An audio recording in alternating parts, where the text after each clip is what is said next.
Good afternoon or good evening, depending on where you might be. My name is Michael Grace, and this is the KMG show for Tuesday, November the 30th, 2021. My apologies for not being on the air yesterday. I wasn't feeling well. I've been suffering from an eye infection, but it's somewhat better today. So I'm going to start off by talking about Eric Zemmour, who announced the beginning of his campaign to be elected president of France. Zemmour was born in 1958, and he is known as a right wing polemicist. He has been convicted of disseminating racial hatred, but of course, so is Brigitte Bardot. It's pretty easy to be convicted of that in France, and that is one of the things that he is running against. And I want to read this speech. A fellow called Malmesbury Man translated it on Twitter. He wrote, Eric Zemmour gave a speech today announcing his candidacy for president of France. It is an excellent speech and not very long. I spent some time this afternoon translating it. Now I share it with you. I take full responsibility for any mistakes and welcome correction.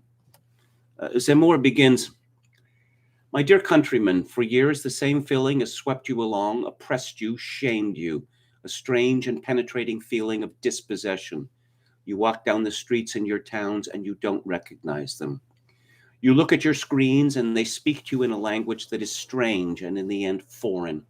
You turn your eyes and ears to advertisements, TV series, football matches, films, live performances, songs, and the school books of your children. You take the subways and trains.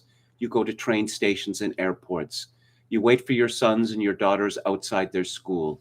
You take your mother to the emergency room. You stand in line at the post office or the unemployment agency. You wait at a police station or a courthouse, and you have the impression that you are no longer in a country that you know. You remember the country of your childhood. You remember the country that your parents told you about. You remember the country found in films and books, the country of Joan of Arc and Louis XIV, the country of Bonaparte and General de Gaulle, the country of knights and ladies, the country of Victor Hugo and Chateaubriand, the country of Pascal and Descartes, the country of the fables of La Fontaine, the characters of Molière and the verses of Racine, the country of Notre Dame de Paris and the village church towers, the country of Gavroche and Cosette, the country of barricades and Versailles, the country of Pasteur and Lavoisier, the country of Voltaire and Rousseau, of Clemenceau and the soldiers of 14, of de Gaulle and Chamberlain, the country of Gabin and Delon, of Brigitte Bardot and Belmondo and Johnny and d'Aznavour and Brassens and Barbara, the films of Sauté and Vernet. This country, at the same time lighthearted and illustrious, this country, at the same time literary and scientific, this country, truly intelligent and one of a kind, the country of the Concorde and nuclear power, the country that invented cinema and the automobile. This country that you search for everywhere with dismay. No, your children are homesick without even having known this country that you cherish, and it is disappearing. You haven't left, and yet you have the feeling of no longer being at home. You have not left your country left you. You smell foreigners in your own country. You are eternal exiles. For a long time, you believed you were the only one to see, to hear, to think, to doubt. You were afraid to say it. You were ashamed of your feelings. For a long time, you dared not say what you are seeing, and above all, you dared not see what you were seeing. And then you said it to your wife, to your husband, to your children, to your father, to your mother, to your friends, to your coworkers, to your neighbors, and then to strangers. And you understood that your feeling of dispossession was shared by everyone. France is no longer France, and everyone sees it. Of course, they despised you, the powerful, the elites, the conformists, the journalists, the politicians, the professors, the sociologists, the union bosses, the religious authorities. They told you it's all a ploy, it's all a fake, it's all wrong. But you understood in time that it was them who were a ploy, them who had it all wrong, them who did you wrong. The disappearance of our civilization is not the only question that harasses us, although it towers over everything. Immigration is not the cause of all our problems, although it aggravates everything. The third worlding of our country and our people impoverishes as much as it disintegrates, ruins as much as it torments. It's why you often have a hard time making ends meet. It's why we must reindustrialize France. It's why we must equalize the balance of trade. It's why we must reduce our growing debt, bring back to France our companies that left, give jobs to our unemployed. It's why we must protect our technological marvels and stop selling them to foreigners.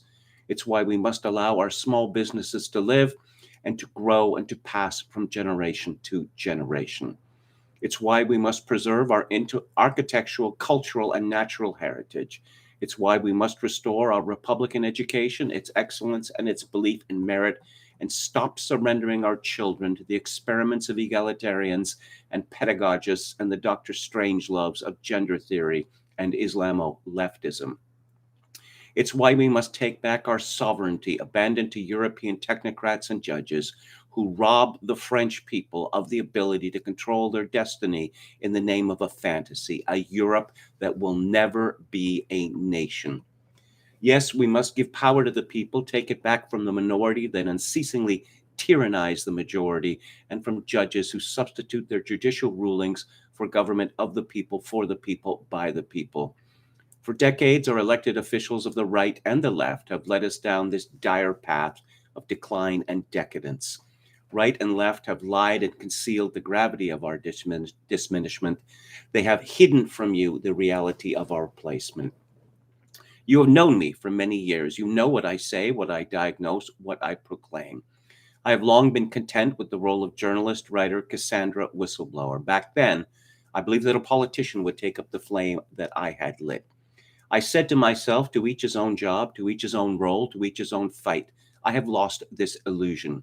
Like you, I have lost confidence. Like you, I have decided to take our destiny in hand. I saw that no politician had the courage to save our country from the tragic fate that awaits it. I saw that all these supposed professionals were above all impotent. That President Macron, who had presented himself as an outsider, was in fact the synthesis of his two predecessors, or worse. That all the parties were contenting themselves with reforms while time passes them by. There is no more time to reform France, but there is time to save her. That is why I have decided to run for president. Zemmour's speech that caused a sensation on YouTube with hundreds of thousands of views in just the first couple of hours. I should think it's probably past 1 million by now. Zemmour is a much admired, but also much hated man in France. And one of the reasons why he is hated is because he is both a Jew and a French patriot. And it is the elite line that Jews are not allowed to be patriots. You see, there's a similar reason why, well, it's the exact same reason why Stephen Miller is so hated in the United States. Just the outrage. How dare he? And let's see what we have on this from the Spectator of London, from Gavin Mortimer. He has a piece called Zemmour's Campaign Launch Painted a Dark Vision of France. So it's official. Eric Zemmour will stand as a candidate in next year's French presidential election. It was hardly a shock when he launched his campaign this morning with a video that was the visual equivalent of a Michel Houellebecq novel. Nearly 7 years ago, Houellebecq's novel Submission depicted an incipient civil war in France as the 2022 election approached. Zemmour believes that fiction is now a reality. It seems that whether or not people agree, there is widespread interest in his message. France is going to pot was the gist of the 10-minute address, and unless I'm elected president, forget about a rosy future.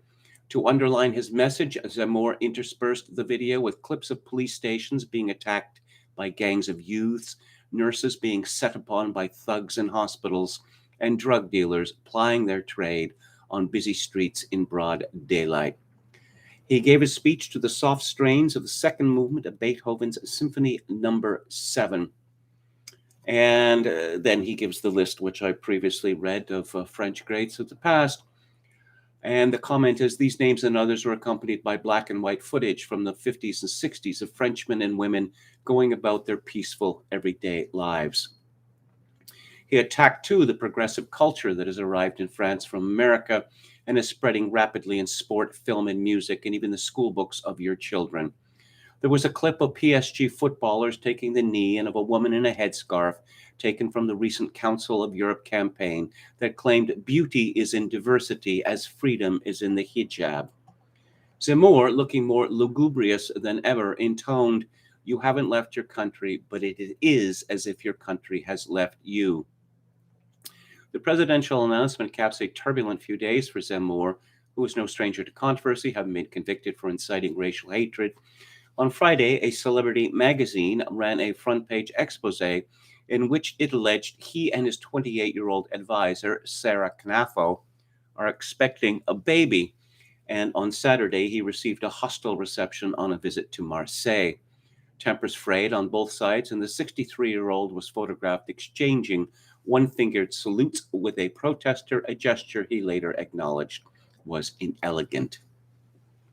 Now that he has officially declared his candidature, Zemmour can expect the hostility to intensify. There have already been violent demonstrations at his presence in some cities. His political and media opponents will doubtless harden their rhetoric, starting this evening when he appears live on the prime time news. Already the attacks have begun. Gabriel Attal, the government spokesman, called Zemmour a cut-price Donald Trump. So far, Zemmour's political rise has been meteoric, overtaking in polling intentions Marine Le Pen of the National Rally, who in a radio interview this morning dismissed him as a polemicist, not a presidential candidate. But now he will come under far greater scrutiny. What exactly has he to offer France other than a bleak vision of the future? But does Zemmour need to offer anything else? If its presidential message was bleak this morning, then so was the news that a female mathematics teacher in Paris was badly beaten up in front of her class yesterday by a teenage pupil, as was another female teacher last month. This latest incident made the headlines because of its location, not some deprived inner city school, but in the posh 6th arrondissement at a school close to the Jardin du Luxembourg. France has become a violent, disorderly, and fractured society in the last 30 years, and neither the left or the right or Macron's centrist vision has been able to find a solution. Zemmour will campaign on a simple manifesto: why worry about the economy, education, or the environment when the country's survival is at stake? It is therefore no longer time to reform France, he said in his address, but to save it. As many people have pointed out, the fact that Zemmour is apparently about to sire a bastard child is not likely to harm him in Quebec. Sorry, not Quebec, in France, where they don't really care much about that sort of thing. In fact, it turned out that after François Mitterrand died, that he had had two separate, discrete families. The official one with the wife and children, and the second one with not exactly a wife, but a bunch of children, and he would go back and forth between them. And obviously the media knew all about this, but they're very protective of privacy in France.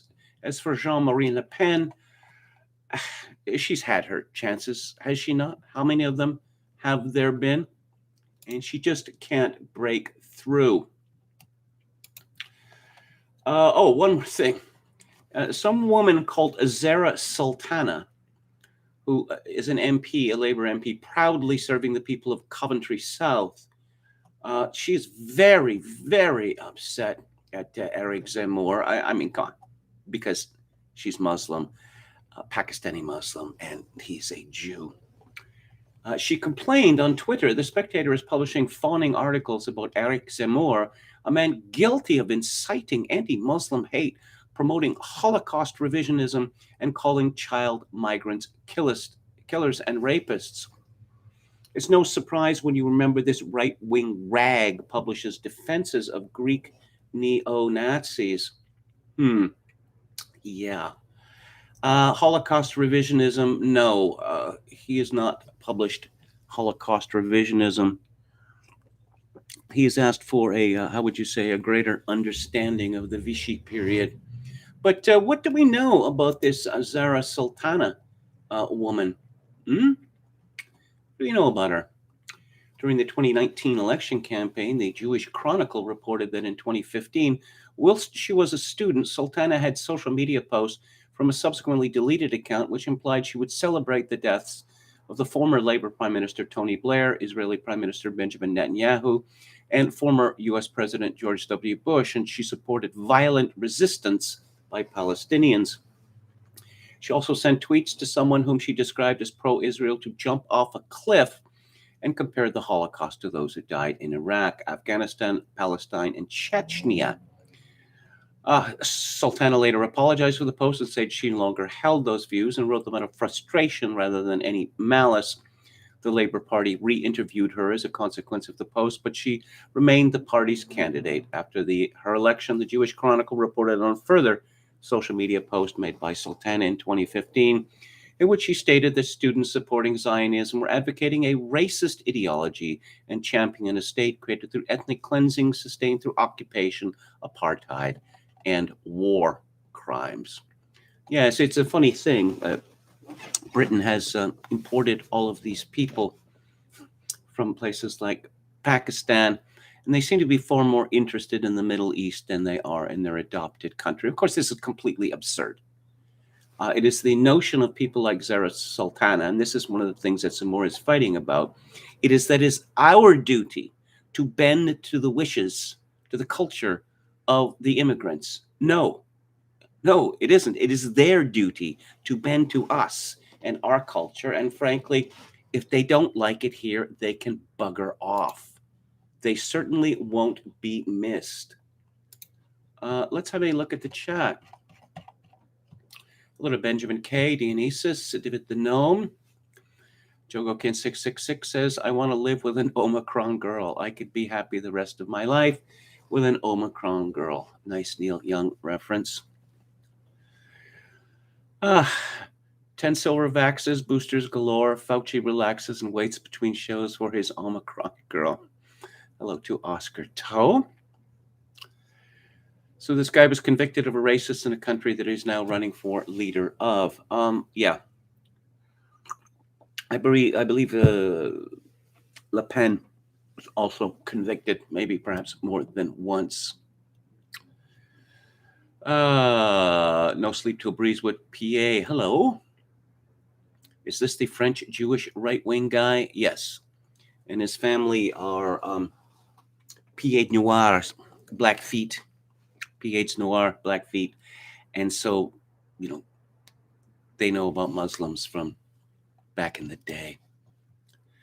Oscar Toe says all these people he's listing off, nobody really reads anymore, sadly. Perhaps. He just mentions Johnny. And I guess that's a reference to Johnny Halliday, who's been a huge star in France. I don't know whether he's still alive, but for decades in France. He was the only really sort of decent rock and roller that France ever produced, although I stand to be corrected on that. Hello to Quachalongo and Gamiyun. Hello to Professor Paul. Kakwa I just finished a half rack of pork ribs, thinking about going to a trivia contest, says Professor Paul. Now I can't fly without the jab, so I can't even flee my country, says Metal Mike. Hello to Moral Outrage Prophet. I didn't know I have a chance to travel Europe before. Now I don't even know if I want to, says Gamian. Yes, stay away from Austria. Yeah, the concentration camps went so well the first time that they're going to roll them out again. David the Gnome says, strong speech, very strong. Is this man channeling Pat Buchanan? Change the names and places and read it out to Canada, US, and the UK. Indeed. I just saw this ad from BC Forests, some government agency, talking about working, with Indigenous people to protect the forest. And there was a picture of a black family. They're just, As George Costanza would say, they're just sticking it to us. Indigenous my arse. And who else do we have in the chat? Okay. Too bad Trump never stated things in such a fashion, says Che Blutarsky. Some of the speeches that Stephen Miller wrote for him, I came pretty close. Actually, Trump made a few very strong speeches in 2016, says Anrun. Indeed. Yes, if Trump had the gab of Reagan, he would have been even a bigger force. Yeah, I don't know about that. I mean, Reagan seems old-fashioned to us now. Trump, it's been pointed out that his extempore speaking skills, you get a lot of sentence fragments, but at least people know what he means. He is good at delivering a written speech. Where's the full video of his speech? Just go to his Twitter account, which is Zemmour Eric, and you can find a link to it there. Hello to Denny McDougall. He who saves a nation violates no law, says, quoting Napoleon. Yes, I do remember the speeches that he made in 2016 as Donald Trump. Ashiman Bravo says, China to donate 1 billion vaccine doses to Africa, hopes to get 60% of the population vaccinated by 2022. Are we sure Africa wants Chinese vaccines? Because both Africa and India seem to be doing pretty well with regard to COVID-19. Going to use my Turkish blood to pass off as a refugee for all future travel plans, says No Sleep. This is the dawning of the wave of Omicron. Oh, Halliday died a couple of years ago. He also acted and starred in a good movie called The Man on the Train. Yeah. Chris Spedding played with him. Of course, Chris Spedding has pretty much played with everyone. Hello to G's Heestall. Omicron Girl, amazing in many ways. Matt Beck says, we don't need revisionism, but the World War II period could certainly benefit from some benign neglect. I agree. I agree, actually. That, it's as if it happened yesterday. No, it didn't. It happened 4 generations ago. How deep into World War II revisionism is Eric Zemmour? Is he at I don't know. What he's saying, as best I understand it, is that the Vichy period was, a period of French history that can't be, dismissed. It has to be taken seriously. That it was a genuine attempt by sincere people to save some form of autonomy from Germany after a crushing, shocking, humiliating military defeat. And who else? Thermidor now, indeed, Sachokin 666. Ashimane Bravo says, or more like Raoul Hilberg levels of functionalism versus intentionalism levels of World War II revisionism. Indeed, I have the highest possible respect for the late Raoul Hilberg. He was a scholar who believed in the truth. When he wrote his thesis, which became his book, The Destruction of the European Jews, his professors were aghast that he included discussion of the capo regime in the camps. This is too embarrassing. We don't want to talk about this. And Hilberg said, well, it happened, and I am going to talk about it. Hello to Jonathan Ferguson. Yeah, Jonathan Ferguson doesn't trust an Algerian Jew to champion my fellow French people. I don't think that, I haven't found anything insincere in Zemmour. Hi, KMG, your former co-host Luke Ford is in Sydney, says Jim Bowden. Took him to interview Professor Andrew Fraser, who wrote The WASP Question. Take a look. Hello to Chad Chadson, our valiant moderator. Thank you for your valiant service. Upon entry to these camps, Vax will set you free. Yes. Okay. How will Luke give his one thumb down to KMG's videos now? Stephen Miller is a hell of a speechwriter, says Oscar Toe. Yes, I had that too. Was it Im Folk macht frei? Yeah, I quoted that myself. I wish they could all be Omicron girls, says Texas Feral Hog. Ashley Main Bravo says Luke Ford posted a video in a taunting manner, demeaning commentators who are skeptical of the severity of the Omicron variant. Ford suggests lockdowns are necessary if the medical establishment deems it necessary, and that people are infinitely flexible to how many lockdowns and COVID regulations can be implemented if life depends on it. Yeah, I don't know that they're up for this forever. And you know how it works with this sort of thing? That people tend to turn quickly. Let's talk about an essay on a site that's new to me, at least as of last week is new to me. I am 1776.com. This is by Charles Haywood, A World After Liberalism, a review.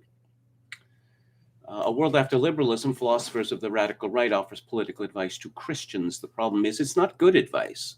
The author, Matthew Rose, ably profiles 5 right philosophers of previous generation, but fails to link this past thought in any meaningful manner to today.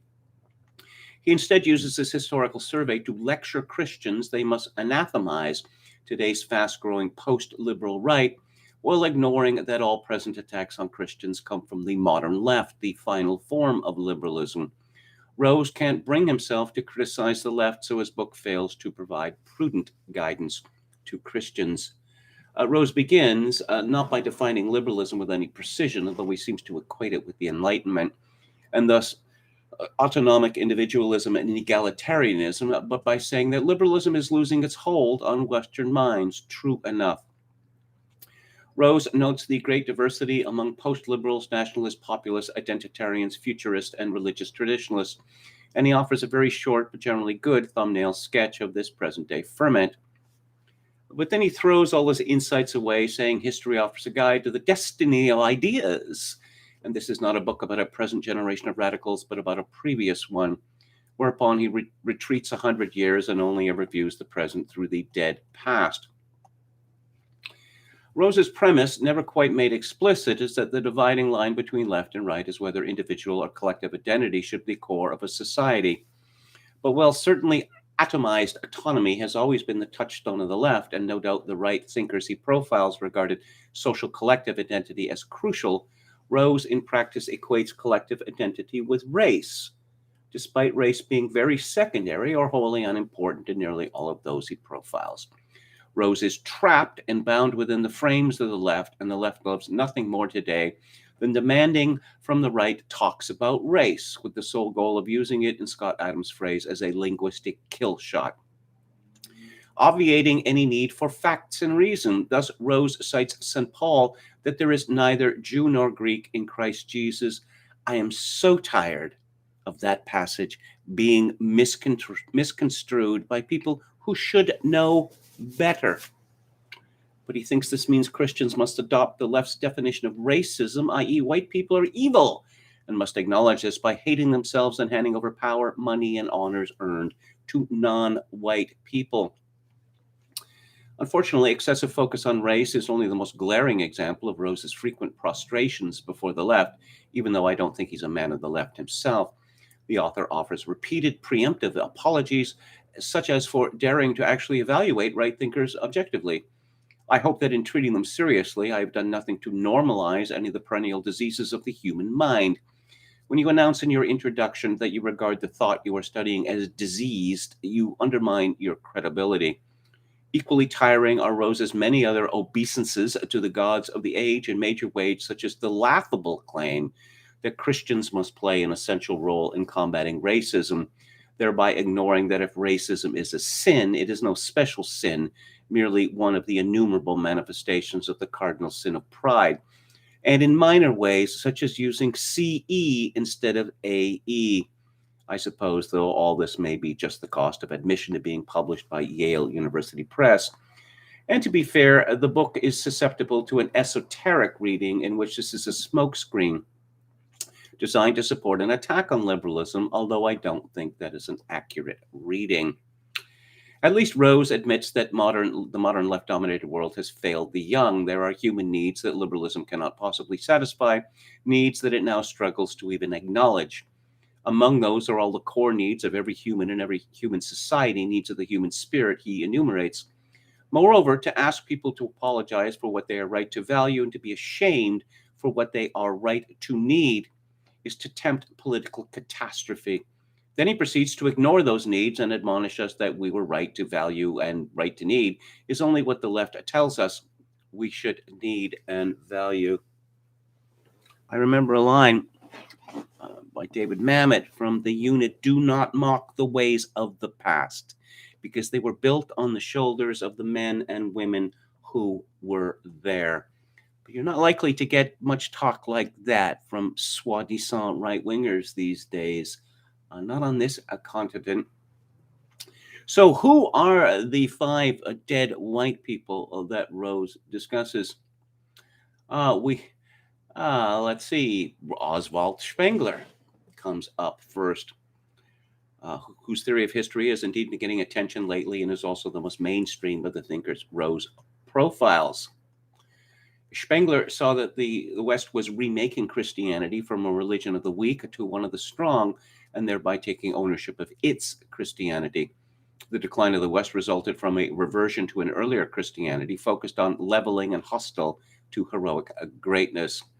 For Spengler, the civilizational winter of the West was imminent, meaning conflict, Caesarism, and ultimately the birth of the new. Next, we get Julius Evola, about whom there was some interest a few years ago when Steve Bannon mentioned him in passing, and it was perceived this could be used to attack Donald Trump.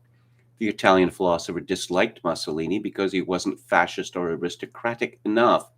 He spent his career promulgating a doctrine of individualist responsibility with a strong society, and his vision of that ideal society was heavily influenced by the cyclical, Eastern-oriented, pan-religious traditionalism of René Guénon. Rose then turns to Francis Parker Yockey. I saw this and I laughed. Seriously? This guy? Even out there on the fringes, this fellow barely has any adherents. He was an attorney who committed suicide in 1960, of whom I'd never heard, even though I've been a card-carrying member of the farther right for 30 years. Yockey seems to have been Spengler light, with a generous helping of Jew hatred. His inclusion in the book, though, appears to be made primarily to buttress Rose's contention that race is the crucial matter for today's post-liberals. This section adds nothing to the book. It certainly does not illuminate anything about the future of Christianity or the right, nor does the next section add much. It covers Alain De Benoist, a leader of the French Nouvelle Droite, a quirky European movement with little relevance for the Anglosphere. De Benoist, the only one of the 5 thinkers in the book who is still alive, tried to combine a call for paganism and cultural identitarianism, while occasionally cozying up to the left, both politically, claiming anti-racist bona fides, and philosophically, claiming nominalism as a first principle. What matters is collective identity based on a culture's unique rather than universal characteristics. For this reason, Christianity, with its claim to universal membership, is his enemy. Finally, we get the only American-focused writer, Sam Francis, who died relatively young in 1994. Francis's main claim to fame is that he accurately predicted the America of today. Most of all, he is seen as prophesying the rise of Trump, or rather what is generically called Trumpism. A disciple of James Burnham, he adopted Burnham's focus on power as the sole prism through which to view politics, notably conveyed in Burnham's The Machiavellians.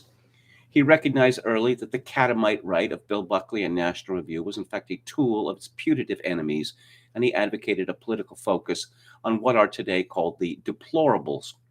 Francis's magnum opus, published after his death, Leviathan and Its Enemies, explained through the lens of managerialism and elite conflict how the left descended to dominate all the heights of power during the 20th century. As with the other men in the book, except perhaps Yaki, race was not a main focus for Francis. He seems to have only been exercised by race to the extent that he noted, daringly for his time, that white people were treated as a group for purposes of obloquy, but not allowed to be a group for purposes of political action, unlike all other racial groups. This was less a key for him to politics than an early recognition of what is poisonously obvious today. Despite what their enemies say, most post-liberals of the present simply aren't hung up on race, except to the extent that they're white and the direct target of the new left religion of anti-white hatred. Nor did Francis oppose Christianity merely as modern incarnation as an arm of the left. Thoreau accidentally or deliberately blurs this crucial distinction. Most of all, Francis wanted to defenestrate the ruling class wholesale. Rose quotes him, "The issue who in the wrecked vessel of the American Republic is to be master." Indeed.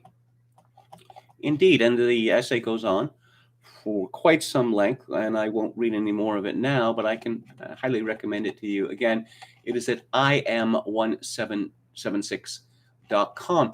Yes, Francis's point about, oh yes, white people exist, and we can hate them, and we can build political programs around hating them, but they're not allowed to have any political identity themselves. And I was sickened this weekend that Twitter has a new CEO. Oh, and guess what? He's an Indian American because it's determined that all tech companies in America must be run by Indians. So I see a picture of him and his wife, and they're both got caste marks. The caste mark is boasting, is public boasting of one's, how would I say, racial purity. And they can get away with it in America and in my country as well. It's just absolutely outrageous. I mean, this point should be put to them forcefully. We're not having any of that in this country, okay? And if you don't like it, go back to India. I'm sure they'd have great use for such a clever fellow as yourself. Didn't Francis die in 2005? Yeah, I was wondering about that. It's obviously 1994 was too early because I was reading him in Chronicles after that. Yes, he did die, February the 15th, 2005. Thank you for that. And what's coming up now? Oh, let's take a look at the stock market. What's up with the stock market? Another crash today. It's something about some sort of variant. And what do we know about this variant? Apparently, it's not exactly what you would call deadly. Apparently, that doesn't matter because half in love with an easeful death, as the saying goes. They're certainly more than half in love with Omicron. And I have noticed a bloodlust amongst the elite or the aspirants to the elite. I'm sure you've noticed it too. The vaccines are failing. Well, they failed. What to do? Punish the unvaccinated. And of course, the line that we've been getting is that the unvaccinated must be vaccinated. Well, why? In order to protect the vaccinated. You realize that makes no sense whatsoever. This is from Joe Kovacs at WorldNet Daily. A former top attorney for Donald Trump is calling attention to alarming comments urging people to get the shot or get shot in a push for everyone to receive a COVID vaccination. They are literally calling for mass genocide, said Jenna Ellis, the former senior legal advisor to Trump. Are you paying attention yet? Ellis, who is a Christian, made her comments as she shared an image of a remark by someone with the username of Lars McMurtry, who boldly stated the CDC should roll out a new program, get the shot or get shot. The unvaccinated need to be rounded up and lined up in front of open trenches. Their choice is simple. America's had enough of their virus. We need to get back to normal life with or without them. And there's some claim about the number of people who had died in the United States, with or of COVID or whatever, because it's never made clear, who wouldn't have died if they had just been vaccinated. No proof of this, of course. And comment after comment after comment after comment after comment, and many of these people commenting, were blue ticks. Good riddance. Good riddance. Yeah, Darwin Awards. Yeah, let's get rid of all the stupid people, these dumb white people who voted for Trump. Well, as we know, the racial group in the United States most likely to express what they call vaccine hesitancy, Black people. After that, Hispanics. After that, and only after that, white people. Although, if you're looking at educational levels, people with PhDs in the United States have one of the highest levels of vaccine hesitancy. Some online responses to Ellis's message include: it took less than 2 years for people to call for mass genocide.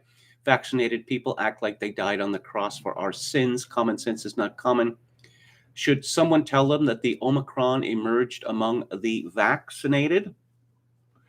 Yes, and Jim Cramer of CNBC, he went on a demented rant today calling for vaccinations to be mandatory, with the army rounding people up and arresting them and forcing the jab in the arm.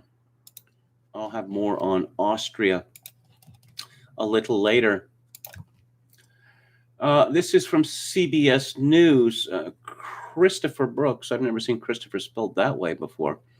Pfizer is testing its vaccine against new COVID-19 strain. How could that even be possible?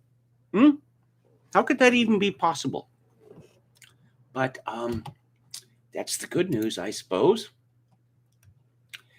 And this is interesting. Someone saved this. And let's it come up here. Federal judge's ruling prevents Pfizer EUA vaccines from being considered retroactively FDA approved. Yeah. Will this simply be ignored, along the lines of Purdue Pharma and their RM content? No, this isn't a new drug at all. It's just the delivery system is different. So we don't need FDA approval, and let's get it out there to as many oncologists as possible, so that when the FDA says, wait a minute, you can't do this, we're going to say it's too late. Too late. Oh, yes. A lot of scrambling in the last week. A lot of scrambling. Of course, it's been 2 years of scrambling. First, masks, no efficacy. No, you got to wear a mask. Social distancing, no efficacy. No, then you got to social distance. And, oh, yes, the CDC actually changed its official definition of what a vaccine is. So we have this curious incident from someone called Stephen Saltzberg in Forbes. And Forbes is described as Bloomberg Distinguished Professor of Biomedical Engineering, Computer Science, and Biostatistics at Johns Hopkins University. So the piece in Forbes says, yes, the vaccine changes your DNA a tiny bit. That's a good thing. And then this was scrubbed, and the headline was changed radically, because no. The vaccine does not, experimental gene or mRNA gene therapy does not change your DNA. That's a wicked conspiracy theory. Only this guy's saying, yeah, but yeah, it's good, right? And then no, you can't say that. Well, no, I know about these things. Then it's true. Doesn't matter. Can't say it. And Anthony Fauci. I don't know. Again, one sees so much of this these days that if you made Anthony Fauci a character or a novel or a screenplay, no one would believe him. He's too fantastic. This is from the Daily Mail.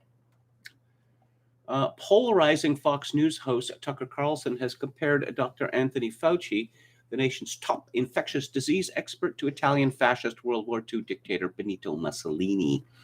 Just hours after his colleague Lara Logan likened the scientist to Auschwitz death camp doctor Josef Mengele.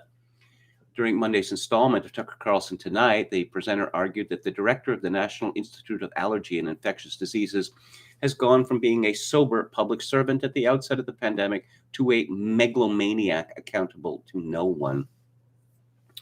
After 2 years of being nonstop media adulation, Tony Fauci has morphed into an even shorter version of Benito Mussolini. And then there's an argument about whether he is in fact shorter than Mussolini. Apparently, Fauci claims to be 5'7". What sparked Carlson's invective against Fauci was an interview that the Science had done on CBS's Face the Nation on Sunday, in which he lashed out at his critics on the right and argued that by public attacking him, they were attacking science. Face the Nation host Margaret Brennan asked Fauci about Republicans who have been critical of his handling of the response to the pandemic. That's okay. I'm just going to do my job, and I'm going to be saving lives, and they're going to be lying, Fauci said. There's a distinct anti-science flavor to this. So if they get up and criticize science, nobody's going to know what they're talking about. But if they get up and really aim their bullets at Tony Fauci, well, people can recognize there's a person there, so it's easy to criticize. But they're really criticizing science because I represent science. Carlson seized on Fauci's remarks, mocking him for referring to himself in the third person without even flinching and for equating himself to science. Yes, okay, so Lara Logan said what she said, I don't know, perhaps unwise. And, oh, yes, gets attacked by the Yad Vashem Holocaust Remembrance Center. And the Auschwitz Memorial in Poland. Oh, we're not allowed to make any analogies to the Holocaust. They're made all the time. And in fact, Donald Trump, and before him, George W. Bush, were routinely compared to Adolf Hitler. Oh, no, but that's different. Well, how is it different? Oh, because they were bad people. Oh, okay. All right, then. Yeah, I get it now. I get it. And wow, the pylon on Fauci. This is by Julie Kelly in American Greatness. The Madness of Anthony Fauci, and the illustration has him decked out as I don't know, Napoleon Bonaparte. Rather than own up to his disastrous policy and medical advice, Fauci instead is accelerating his messianic impulses. During this nearly 70-minute interview with Face the Nation host Margaret Brennan, Joe Biden's chief coronavirus advisor and miniature global menace spent more than an hour denying responsibility for his documented mistakes, bragging about his self-appointed role as the world's doctor, hogging credit for the vaccines, and attacking anyone who has challenged his unrivaled ego and track record of failure. Portraying himself as a victim rather than the cruel, megalomaniacal tyrant he is, Fauci took aim at Donald Trump, Florida Governor Ron DeSantis, Senators Ron Paul and Ted Cruz, and congressional co-sponsors of the Fire Fauci Act, which would zero out the salary of the federal government's highest paid bureaucrat. He earns more than the president, you know, and outed Fauci's correspondent in financial transactions during the pandemic, while declaring, "I represent science."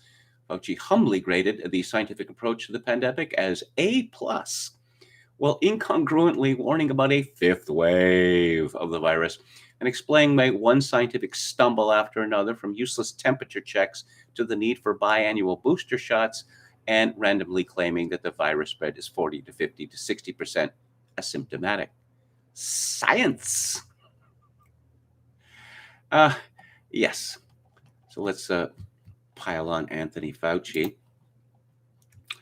And there is a piece at American Thinker by Andrea Whitberg called "A Cruise Missile Drops on Anthony Fauci." For almost 2 years, Fauci has been reveling in his fame. Starting with his role as COVID spokesman for the Trump administration, the media have fawned on him, something that escalated when it became clear that Fauci was working with them to end the Trump presidency. Through all Fauci's lies and prevarications, the media have been there for him. No wonder then that Fauci announced on Sunday that he's the living embodiment of science, and sneered when asked about Senator Ted Cruz's insistence that the Department of Justice prosecute him for his lies about funding gain-of-function research in China. Foolish man. Ted Cruz brought a cruise missile of cold, hard facts to the debate. Whitberg writes, I'm reading John F. Kennedy Jr.'s The Real Anthony Fauci, Big Gates, Big Pharma, and the Global War on Democracy and Public Health.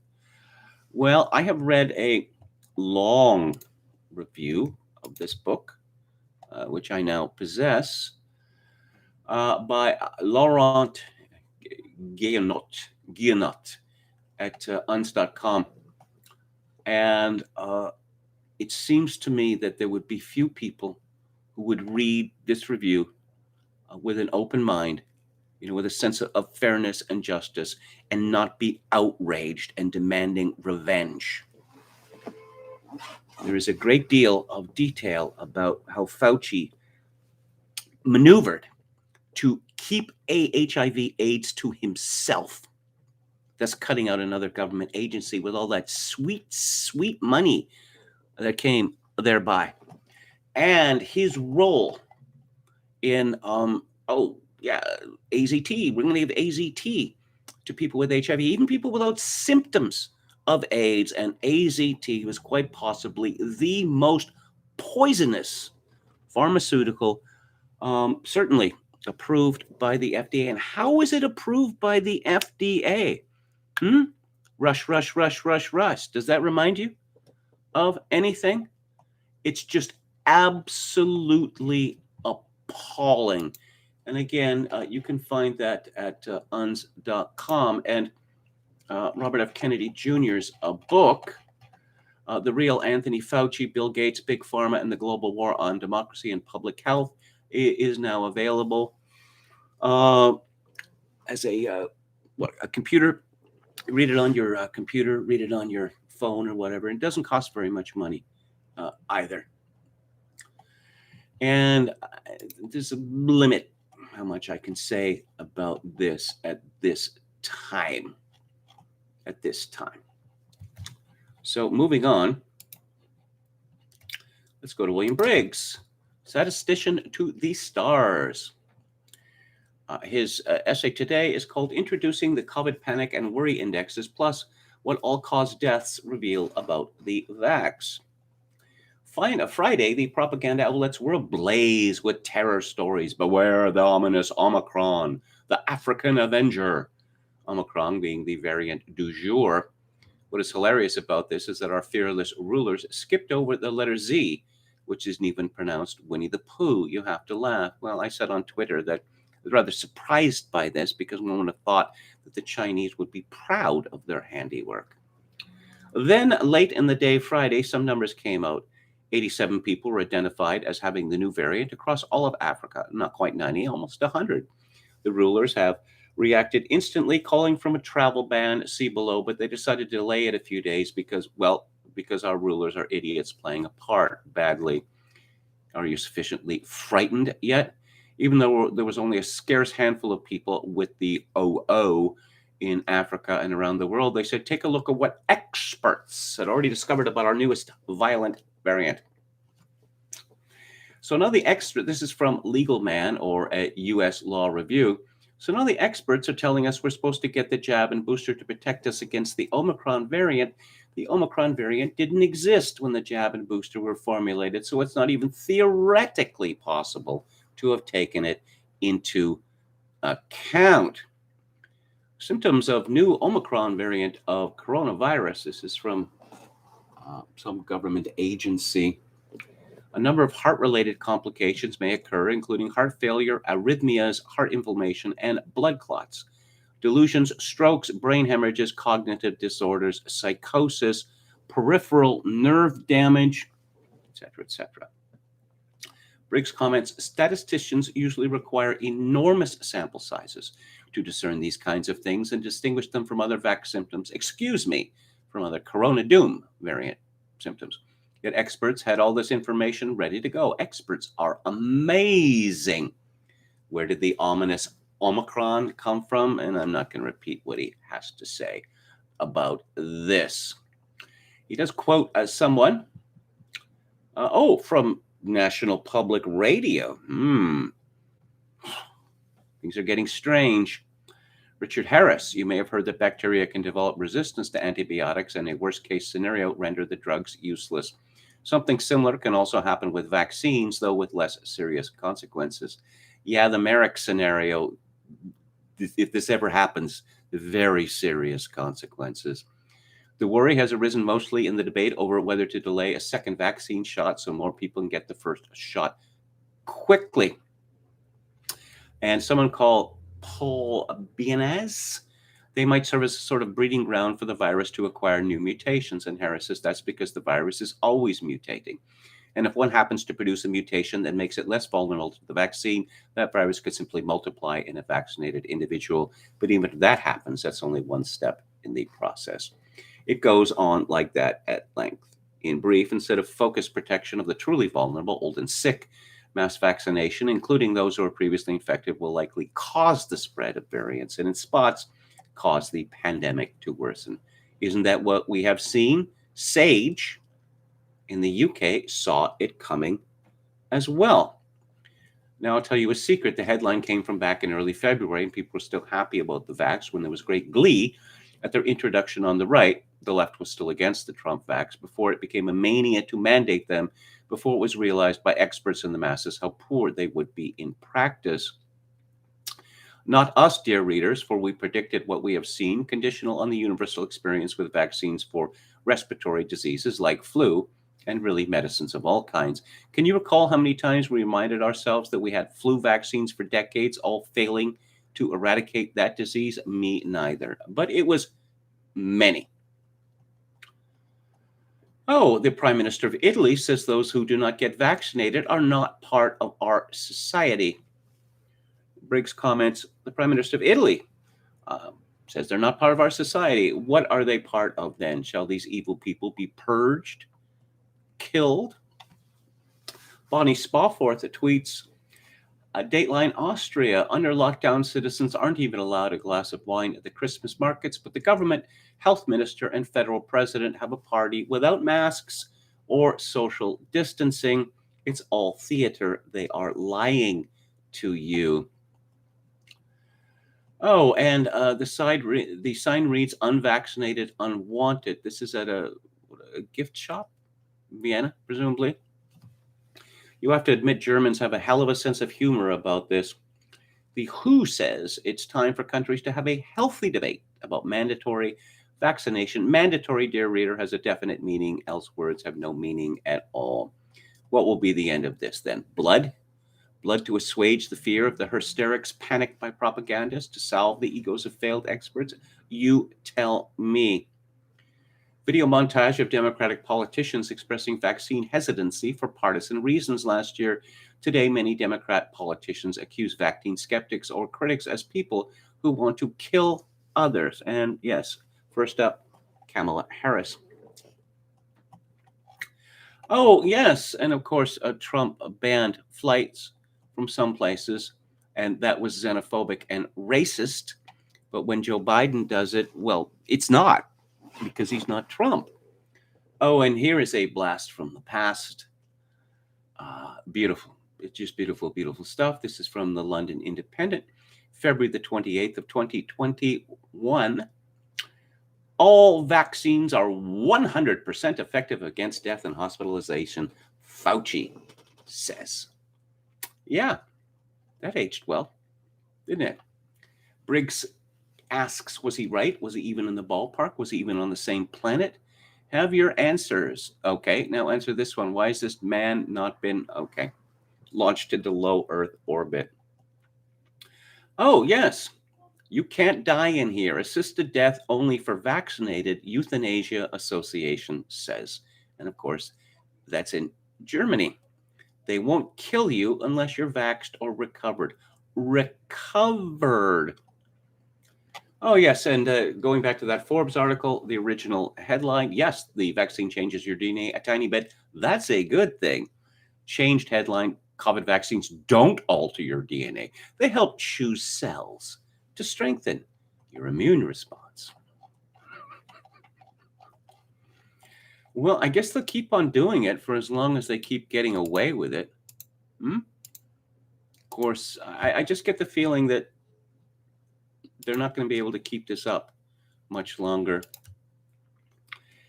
Is Fredo Cuomo about to get whacked at CNN? Says Monica Showalter. You know my opinions on Chris Cuomo. I think he's fatuous, and he looks stupid. He's got the two looks. Just dense, and the other, to again quote from Veep, he's got that surprised masturbator look. But so his brother, former governor of New York, Andrew, is in very serious trouble. Why? Because he forced thousands of people into nursing homes, leading to the death of many, many thousands. We don't know how many yet. No, he's not in trouble for that. Apparently, he's in trouble because he was kind of handsy when he was governor. And a whole bunch of women have come forward, and many of whom have already been revealed to be unreliable, shall we say. And it turns out that Chris Cuomo was using his show and CNN in general in order to protect his brother. Now people are calling for his head. But again, no, all this pales in comparison to the fact that Andrew Cuomo is responsible pretty much directly for the death of many thousands of people. And here is a story from Kane at Citizen Free Press. Florida's lowest coronavirus case rate in the nation drops even further. Florida is continuing to report the lowest rate of daily coronavirus cases per capita in the nation, and the figure dropped even lower over the holiday weekend. According to the New York Times coronavirus tracker, last updated November 29th, Florida is reporting just 3 cases of the virus per 100,000, the lowest in the nation. Overall, the Sunshine State is reporting a daily average of 681 cases, representing a 53% drop over the past 2 weeks. Notably, hospitalizations in the state have also dropped by 11% in the same time frame. This is significant as Florida came under constant scrutiny from the establishment media and left-wing politicians over the course of the pandemic, namely for refusing to embrace extended lockdowns or even a mask mandate.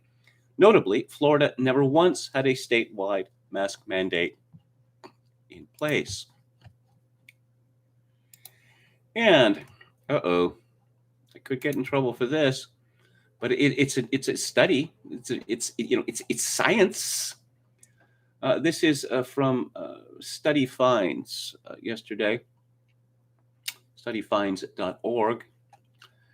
Dateline Cambridge, United Kingdom. Although the 6-foot rule has been a staple of coronavirus safety measures since 2020, is it really doing anything to keep people healthy?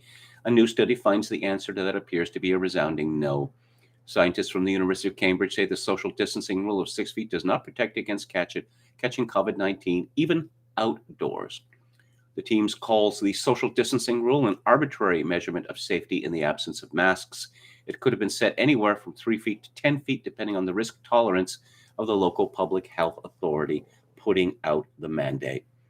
Infected individuals spread the virus through coughing, speaking, and even breathing. People expel larger droplets that eventually settled on surfaces or break into smaller aerosols that may float through the air. The study used computer modeling to quantify how these infectious particles travel. Results show coughs vary widely when it comes to expelling particles. And do we have anything new from Eugippius? There isn't one plan. There are 50,000 and nobody is in charge. I should have expected that my last post would provoke some angry replies. Now that my inbox is full of grumpy people, I will double down. First, though, a parable from my very formative and disturbing time in American academia. I abandoned my professorial career at the height of the Great Awakening Before I fled, I endured 2 pretty difficult years navigating tidal waves of nonsense and trying to stay uncancelled. In the midst of it all, I had plenty of time to study the institutional workings of the woke.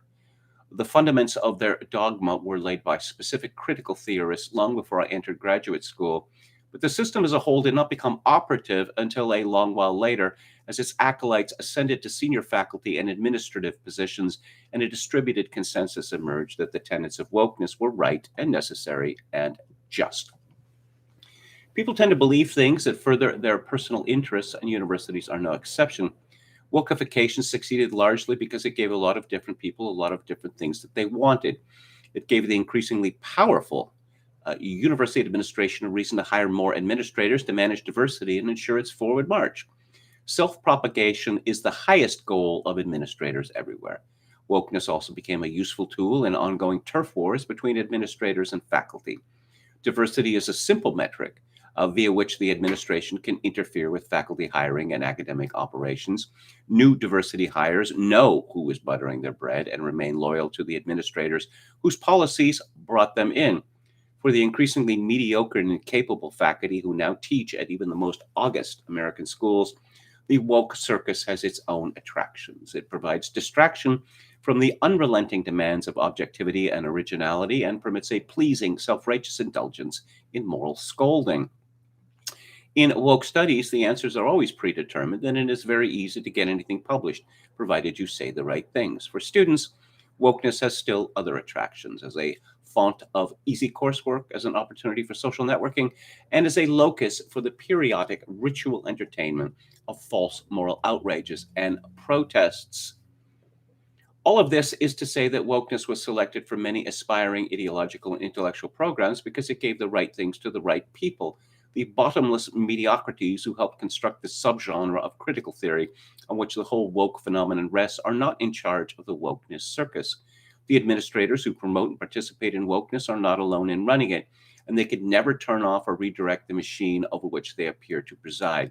Stepping out of line would only mean their personal destruction. The donors, the trustees, the tenured faculty, the powerful committees, none of these hold the reins either. Wokery is a self-organizing, decentralized movement. It is the sum of all the actions and opinions of all the people who have opted into it. Importantly, wokeness is also self-radicalizing in the way that many university-incubated ideologies turn out to be.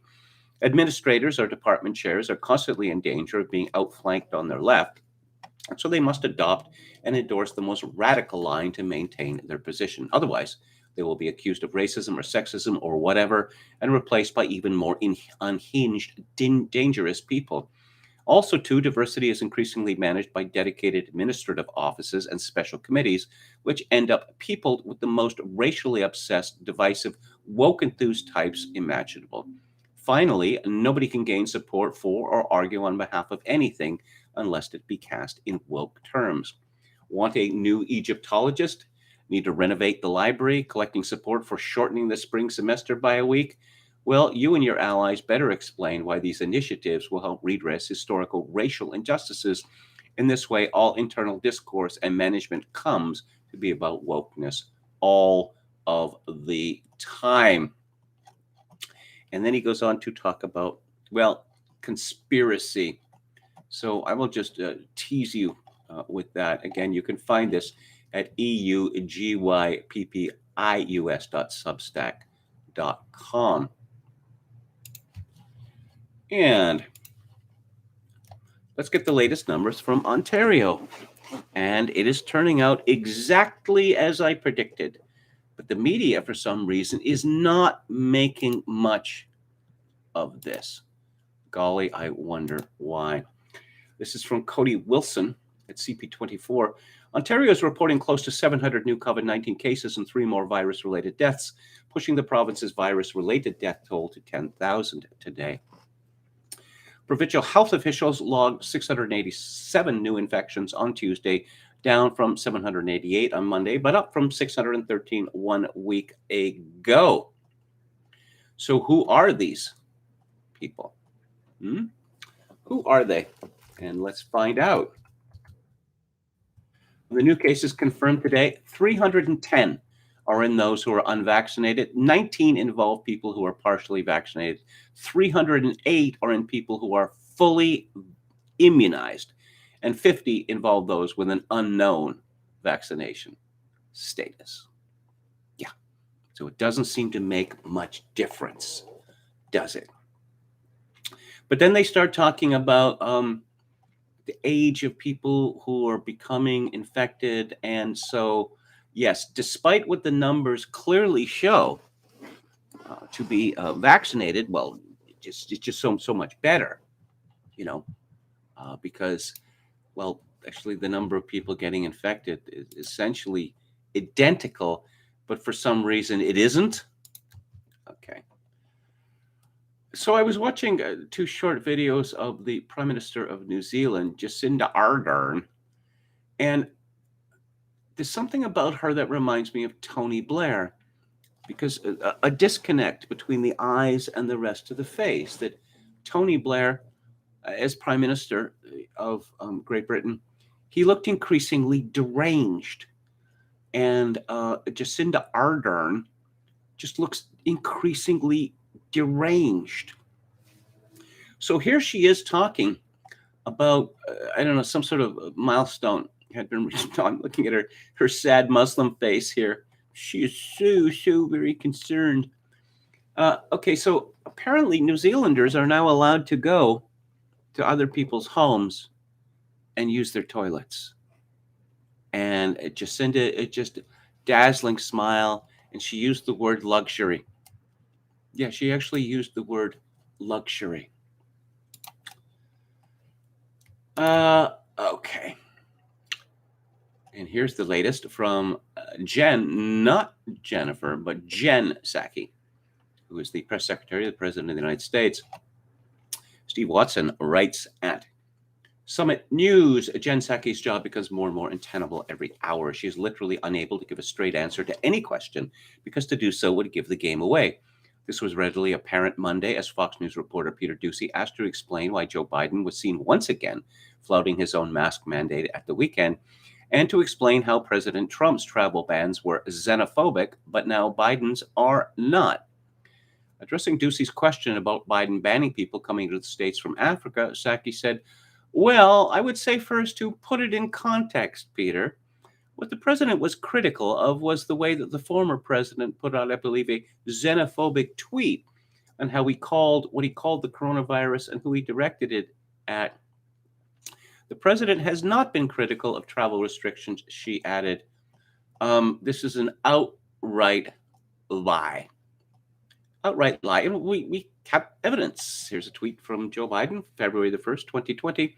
"We are in the midst of a crisis with the coronavirus. We need to lead the way with science, not Donald Trump's record of hysteria, xenophobia, and fear-mongering. He is the worst possible person to lead our country through a global health emergency." Trump further diminished the U.S. in the eyes of the world by expanding his travel ban, Biden tweeted on the same day. "This new African ban is designed to make it harder for Black and brown people to immigrate to the United States. It's a disgrace, and we cannot let him succeed." But I thought the global pandemic, that was the priority. No, the priority is, as ever, getting more Black and brown people to immigrate to the United States.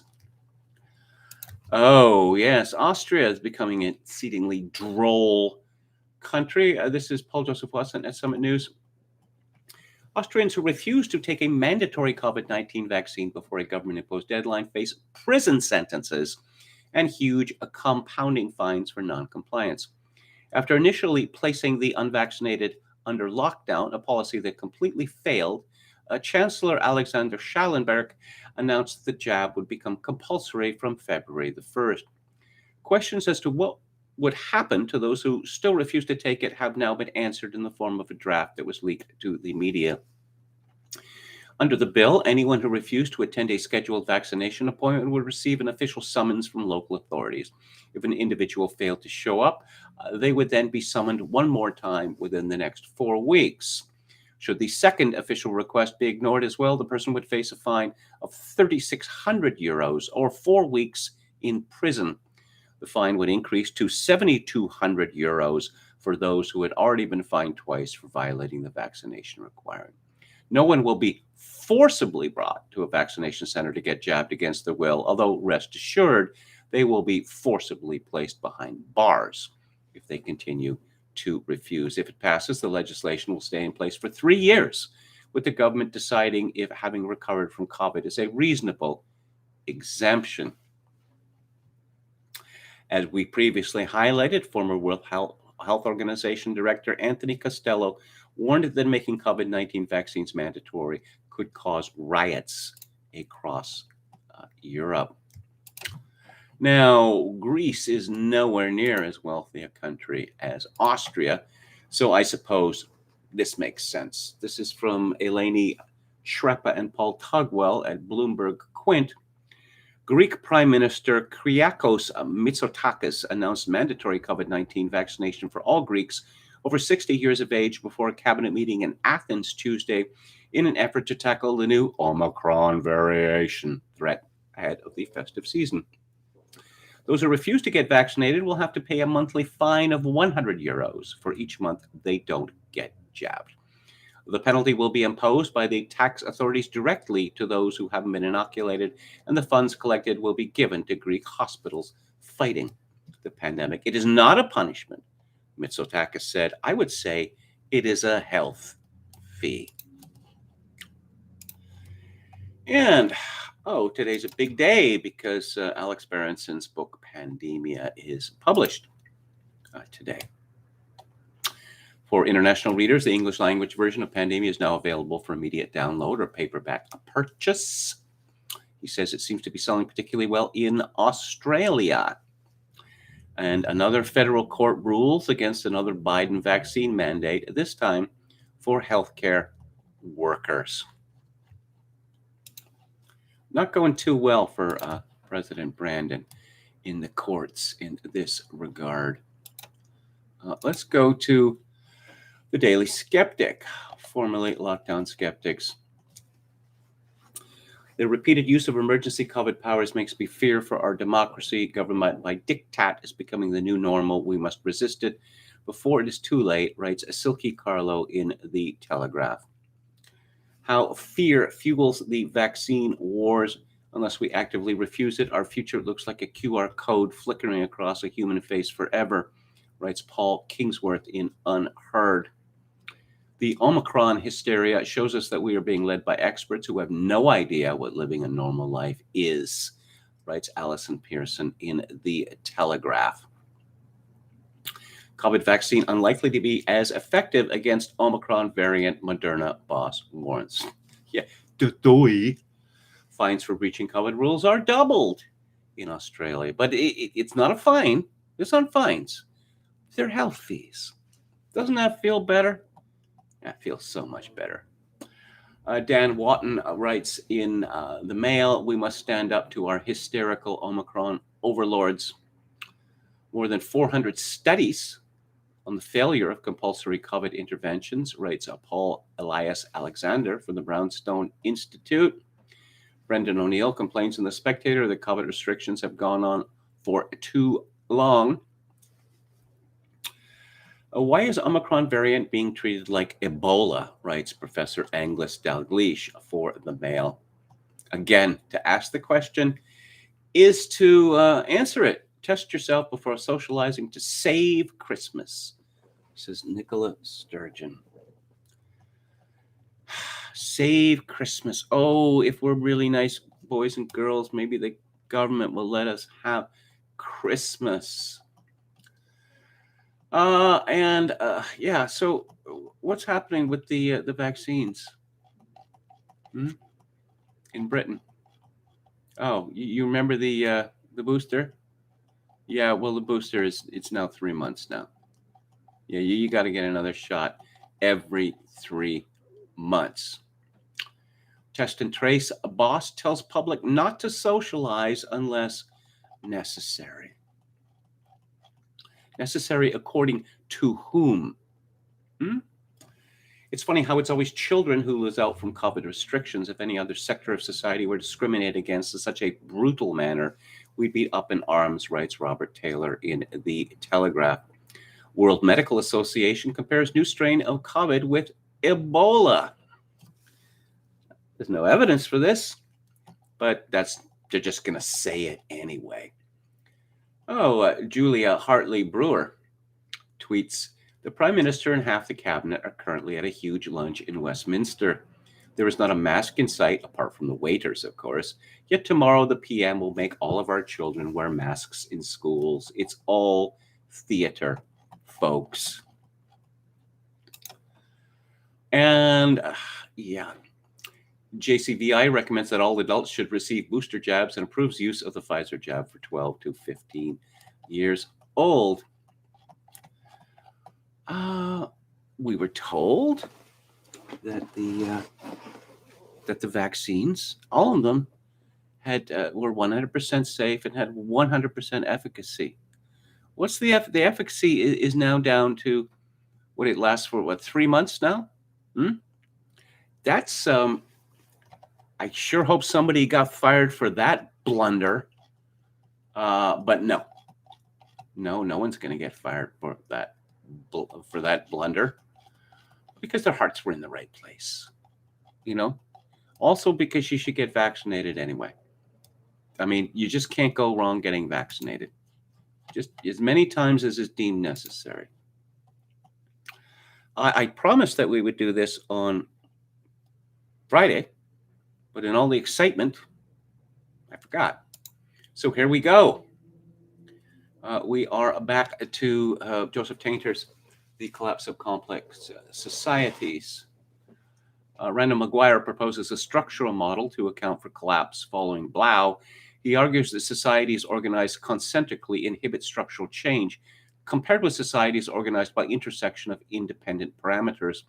Concentric organization extends outward from the individual to ever wider social spheres, family, descent group, village, tribe, etc. Intersection refers to social dimensions that cross-cut concentric categories such as sodality, membership, or occupation. Concentric organization tends to characterize simpler societies and vice versa. In concentrically organized societies, elites impose intergroup connections from above. Groups are played off against each other rather than integrated into a coherent whole. Since change is rarely in the best interests of the ruling group, and there is a lack of cohesion and common interest between groups, no mechanism exists for gradual adjustment to changing circumstances.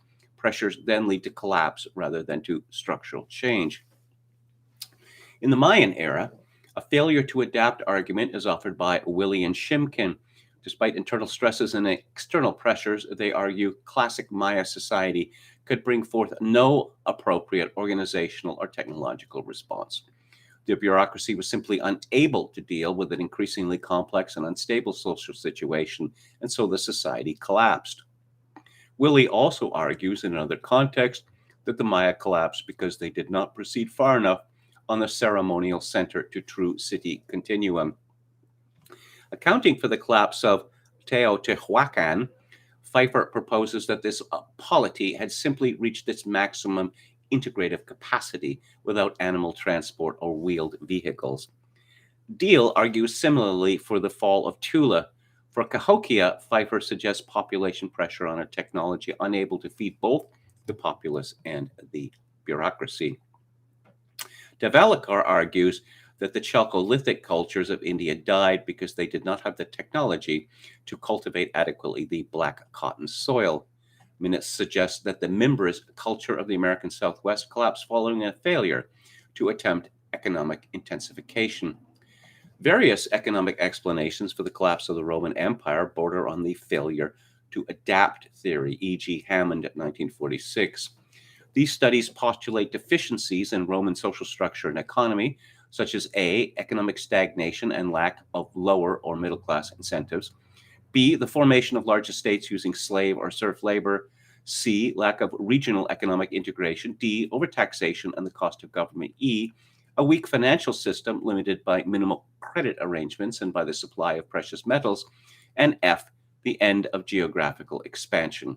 The empire, in short, was unable to bring forth the changes necessary for its continued existence. In regard to contemporary nations, Deutsch, 1969, suggests that collapse may occur where a government is unable to satisfy its population's demands for public services. Since about 1890, these demands have accelerated far faster than governments of income or ability to respond, leading to increasing dissatisfaction, political bankruptcy, and revolution. Other scholars implicate a positive feedback loop in collapse from which escape is impossible. Colin Renfrew, 1979, argues that under stress, complex societies lack the option to diversify, to become less specialized. By doing more of what may have caused the problem in the first place, the breakdown of the system is made inevitable. Guglielmo Ferrero, 1914, comparing Rome and America, indicted excessive urbanization as the cause of the Roman collapse. A rapid increase in wealth and commerce associated with the Roman expansion led to the development of prosperous middle-class families who migrated to the cities and once there spent lavishly on them. As the countryside was taxed and exploited to sustain urban living, and as the government established a public dole in many centers, the cities increasingly attracted the very peasantry upon whose labors in the countryside they depended. In the 2nd and 3rd centuries AD, the expenditures of the cities outdistanced the fertility of the countryside, which became increasingly depopulated. With rural depopulation, it became harder to find farm labor and army recruits, so that these occupations were finally made hereditary. A situation developed in which the problems of cities were treated with a dose of the very remedy sure to aggravate things: further expenditures on the cities and more taxes on agriculture. Ultimately, this system exceeded its tolerance and collapsed. All of this was stimulated by competitive display between cities, provinces, districts, sects, professions, classes, families, and individuals. See also Whitney. I will have more from Tainter tomorrow. And so let's talk about Twitter. The news is not good. Not good. I fear that, probably not long from now, we're going to be looking at the reign of Jack Dorsey as a golden era for freedom of speech on social media. That Dorsey, who's 45 years old and had been the CEO of both Twitter and Square, this is from CNBC, which is a digital payments company, has been replaced by Parag Agrawal, the company's CTO. And Parag Agrawal, he doesn't really think much of the First Amendment, not very much at all, not in a business sense in any way. And we had some big moves already. So Twitter announced that you can no longer use images or video of people without their express permission. I'm at a loss to understand this. So if we're looking at a press conference of Joe Biden or Jen Psaki, we can't use that. Also, it is quite settled in law, embedded in law, that there is no reasonable presumption of privacy when people are in public. Oh, but wait. This is from Alam Bakari and Breitbart. Supporters of the violent extremist Antifa movement are already attempting to exploit Twitter's new ban on the sharing of private photos to stop people sharing mugshots of far-left activists who have been arrested for engaging in violence, looting, and other acts of thuggery. Those are not, mugshots are not private photos. They are public information. Antifa supporting Twitter accounts are attempting to have independent journalist Andy Ngo, an editor at the Post Millennial, banned from the platform. This is from Team Raccoon, PDX. Twitter just changed the rules to not allow content depicting people that do not consent to the content being shared. Go report every single one of Andy Ngo's posts. Ngo was hospitalized after a brutal Antifa attack in 2020 and was again violently assaulted by members of the extremist movement who regularly call for him to be killed. Antifa targets Ngo because he does not self-censor his reporting on protest movements to obscure acts of violence and criminality by Antifa. Ngo regularly posts news stories about Antifa members who've been arrested, including their mugshots, which are publicly available. And I'm looking at a picture of Parag Agrawal, and of course he's not wearing a suit or a tie, just a black t-shirt, because he's just a regular bro. Let's see. Twitter made it clear that you got to the minorities and the women, they've got to be protected, especially because the women who are on Twitter, they're just widow girls. And, people shouldn't be mean to them. Not be mean to them. Certainly not. Responding kind. This is pretty funny. This is from Katie at Davis Court, post-millennial. Leftist author and activist Amy Siskind encouraged her followers to report the Twitter account of @DefiantEls after becoming increasingly triggered that the account posted photos of her tweets, showing that under Trump, she was opposed to the vaccine, but once Biden became president, she was all in. Siskind didn't like being reported for her hypocrisy, and she wanted Twitter's safety to pull down the account that pointed it out. I reported this information, she wrote, and encourage you all to as well. It is a hub for disinformation, which has bands of trolls that follow its lead for targeted harassment. It is also a spoke for vaccine disinformation. Please take the time to report, Siskind said in a tweet on Sunday. How exactly is posting your old tweets disinformation? No, of course it isn't. Of course it isn't. The photo that DefiantEls posted on Sunday shows hypocritical comments made by Siskind in 2020. This is what she wrote. Exactly what she wrote. Trump is taking a page from Putin's playbook and trying to bully the FDA into making a COVID-19 vaccine available before stage 3 of testing is complete. He will kill us all. Yeah, that's in block capitals, 2 exclamation points. He will kill us all. And then later she boasts about, how she got her booster shot. Boosted. At an appointment I made last week, listened to and read advice of our public health officials. They are unanimous on the need to get vaccinated and keep up with vaccinations. Trust the science. I didn't put that there. She did. After getting mocked and called out over hypocrisy across social media on Sunday, Siskind took it a step further and publicly asked the CEO of Twitter to label accounts that spread vaccine misinformation, and ironically included the comments that she made that DefiantEls posted. Yeah, because quoting someone, could quoting someone be seen as a form of copyright theft? An IT issue? You can't use my picture without permission, and you can't quote me.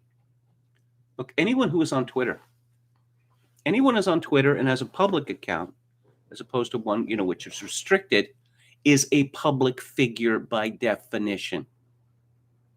If you don't want to be a public figure, don't have a Twitter account, or make it private. You can make it private. If you just want to talk to friends and family, it's not required for you to broadcast your every thought to the entire world. But I know that a lot of women have a really hard time understanding that concept. Oh, by the way, a friend of mine sent a copy of that review of Robert F. Kennedy Jr.'s book, attempted to send a copy of the review on Facebook, and a message came back saying, this is illegal because you're harming people.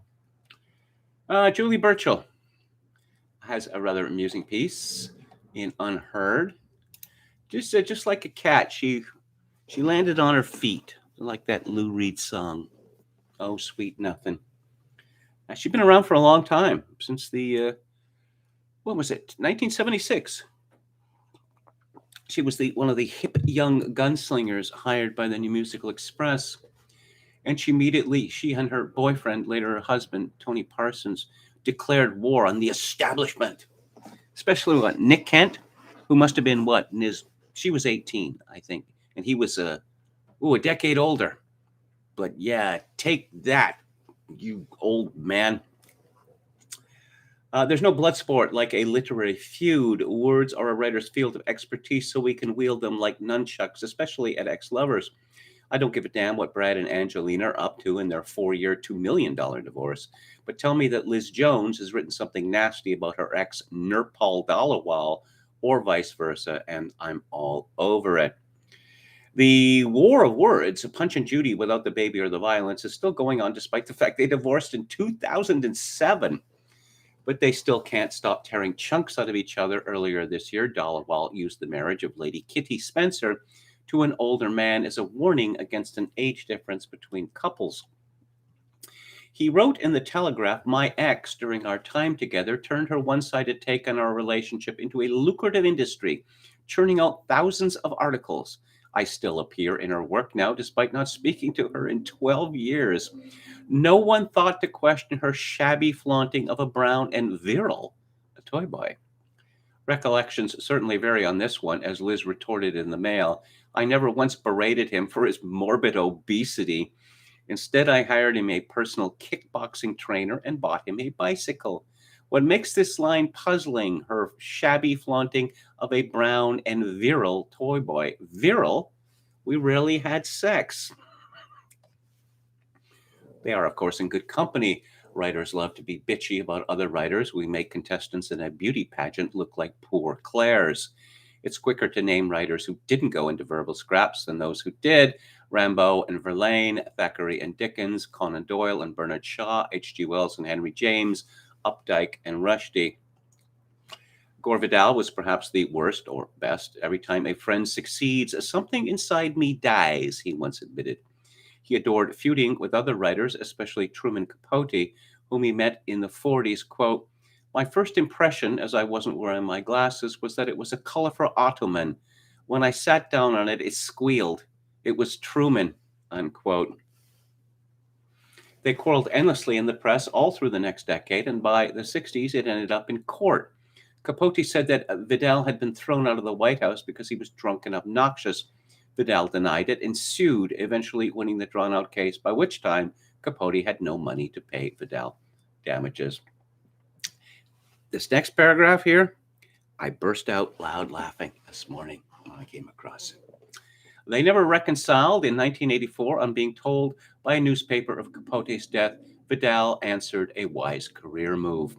Yet he saved his most withering put down for someone else completely. The 3 saddest words in the English language are Joyce Carol Oates. Women writers can be bitches too, of course. "Every word she writes is a lie, including and the," said Mary McCarthy of Lillian Hellman. Flannery O'Connor on Ayn Rand, "She makes Mickey Spillane look like Dostoevsky." And let's see. Ian Fleming hated the architect Erno Goldfinger so much that he named one of the most revolting Bond villains after him. Kingsley Amis based the drippy Margaret in Lucky Jim on his friend Philip Larkin's girlfriend Monica. In Melvin Bragg's novel The Crystal Rooms, after he was done over by my friend Lynn Barber, a character called Martha Potter appears, a successful metropolitan journalist in her 40s, aching for fame, who is drunk, fat, and pleasures herself in the office toilets. Coincidentally, Martha is a writer who is expert in eviscerating her subjects. But it's Martin Amis who is the master of the devious literary barb. Admittedly, we don't get along, and after I gave one of his books a bad review, he uttered, "I feel a kind of generalized species shames that I belong to the same breed as her." To which I retorted, "I've never heard Martin Amis explain exactly why it's bad, and probably indicative of some vast spiritual void for bond traders to demand lots of money for their work and trade in their wives for younger models, but perfectly okay for novelists to do the same and still expect to be taken seriously as moral pontificators." Amos is famous for filleting friendships, and not just in fiction. He alienated his longtime bestie Julian Barnes when he fired his agent, Pat Kavanaugh, Barnes's wife, for not securing him a sufficiently large book advance and took up with a flash American one. Allegedly, Barnes wrote to Amos wishing him as happy an ending as 2 of the new agent's other star clients, Salman Rushdie, living in fear of a fatwa, and Bruce Chatwin, who died of AIDS. And Oh, yes. Speaking of cattiness, this is from Frank Ferruti at RT. Sherlock star Benedict Cumberbatch has shrewdly deduced that men are bad and has shared that revelation with the world. Elementary wokeism, my dear Watson.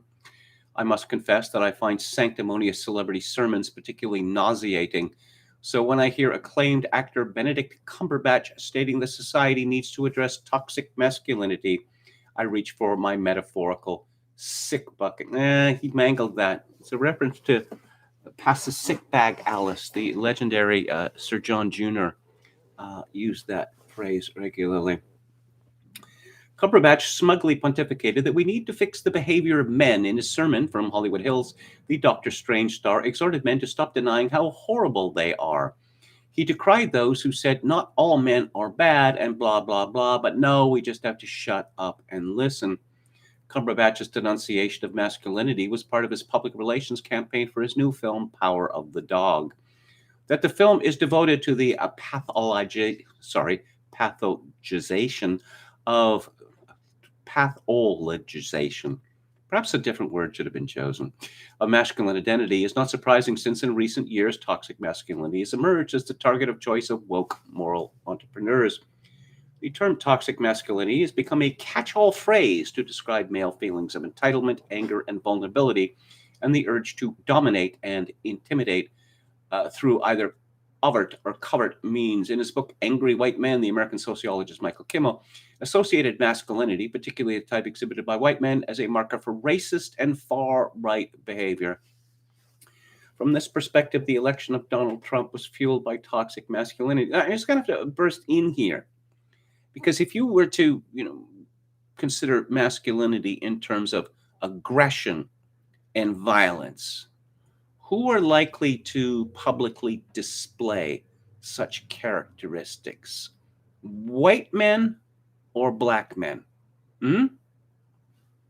I don't, I have no particular interest in railing against black men for their toxic masculinity, but it's clear by now that no, it has to be white people. They're the worst. They're the worst in everything. The term came to its own in 2017 when accusations of sexual harassment and rape were made public against Harvey Weinstein. Among woke denizens of Hollywood land like Cumberbatch, the adjective toxic had actually become redundant, since masculinity itself was now increasingly framed as innately toxic, like a form of societal cyanide. Toxic masculinity is an insidious, politically motivated term designed to delegitimize masculine identity by associating manliness with destructive characteristics such as racism, homophobia, misogyny, and violent aggression. That the target is that of masculine behavior rather than a particular pathological variant is shown by the project of eradicating the use of the term man up from public life. Time and again, the identitarian language police insist that this term be abolished from the English language. One commentator declared, "I never use the phrase man up since I realized I was perpetuating misogyny with those two simple words." Yeah. The crusade against masculinity has a corrosive impact on society. It seeks to undermine many of the important human attributes that have led to the development of civilization. Courage, autonomy, and risk-taking have been central to the development of civilization, no less. Contrary to the sermons hurled against masculinity, the ethos of Stoicism serves well those who face difficult challenges. Humanist values will suffer a severe setback if this crusade against so-called male values triumphs. The traditional values associated with manliness retain their relevance in the 21st century, especially today, when society is confronted with a major public health and economic crisis. We all, men and women, need to man up. Here. Oh, some good news. The Salvation Army has withdrawn its guide where it demands that, white people, that's to say the people who donate to the Salvation Army, apologize for their whiteness. And this is bad news. This is Hannah Nightingale at the Post Millennial. Okay. So you probably saw the video of some Asian teenage girls being brutally attacked by black women, in public transportation in Philadelphia. And a Philadelphia City Council member has issued a statement defending the group's actions, claiming that the girls were trying to articulate what needs to be done to, quote, address racial bias, unquote. I don't know what I can say about that. Speaking of manning up, or the lack of it thereby, this is from the CBC News, which used to be a news organization. This is by Priscilla Ki Sun Huang. Words and phrases you may want to think twice about using. Historical, cultural context important for phrases like grandfathered in and spirit animal. Being an English speaker doesn't entail that you necessarily know the racist etymology automatically, says Ai Taniguchi, a linguist and associate language studies professor with the University of Toronto, Mississauga, that August institution. So guess what? They is this a woman? Yes, Priscilla. This woman gets a hold of a bunch of people who make their living by telling, white people, you can't do that. No one else. Somebody, maybe a more moderate voice saying, what is all the fuss about? Or perhaps someone being, angry about this. No. Oh, anti-racism trainer Jazz Kalra. Ooh.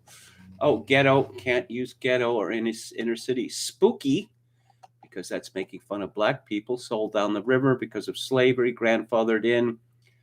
I don't even understand what they could possibly. Lowest on the totem pole. Actually, being low on the totem pole is a good thing. Savage. Okay. Used to describe someone who is fierce or a situation that is intense and carries a positive or semi-positive connotation. That's in the modern context. The problem, according to Joseph Smith, who is a black man who makes his living telling white people what they're not allowed to do, is the word's origin. It was used by colonizers who saw themselves as the epitome of refinement, intelligence, spirituality, and considered indigenous people and black and other people of color who were forcibly brought to North America or arrived here soon after colonization as savage, brutal, unrefined, uncultured in comparison to European settlers. Well, my ancestors, the Vikings, were white people. And they got in their mighty ships and they sailed to Scotland and England and to Ireland, and they raped and they murdered and they pillaged, and they were regarded as savages. Just, there are other people in the world besides, BIPOCs. Oh, first world problem. We can't that anymore. Dumb and lame. And there's another terrifying woman, Julie Cashman, a member of the disability community. Tone deaf, crippled. It's just all so tiresome. And what else do we have? Oh, yeah, let's talk about Succession. Sunday night's show. And it is Kendall's 40th birthday. And I don't know. Could I dislike this man any more than I do already? Well, that was the question before. Series 3, Episode 7. That Kendall, who is quite wealthy, throws a 40th birthday party for himself. And this must have cost hundreds of thousands of dollars. And at the beginning of the show, he's singing a song that wasn't familiar to me. I guess I must have known of it at the time because the man was so popular at the time. It's a song by Billy Joel called Honesty, which has some of the most embarrassing lyrics I've ever heard. So what oh, no, you're not going to perform this song in front of, your friends. Not that you have any friends, but, the rich people, the hipsters that you've invited to your birthday party in Hudson Yards. And yes, he fully intends to do this. He fully intends to do this with a child's choir. They're the little Wu-Tang Clan. He will be hoisted up in the air. It seems rather risky, okay? And then he will be put on a cross to be crucified. Yeah, that's what he intends to do. Because, in front of thousands of people, publicly letting them know that you're like Jesus, well, that's the sort of thing anyone would do. Like, not a narcissistic maniac, right? And, oh, yeah, Kendall has been horrible in all kinds of ways, but there was something different. There was something different about Sunday's episode. That he has this PR spiv working for him, this young woman who apparently is the best at what she does. She's also supposed to be a knockout, and I thought, well, she's okay looking. And then we find out that Greg has a romantic interest in her, and Greg is always good value.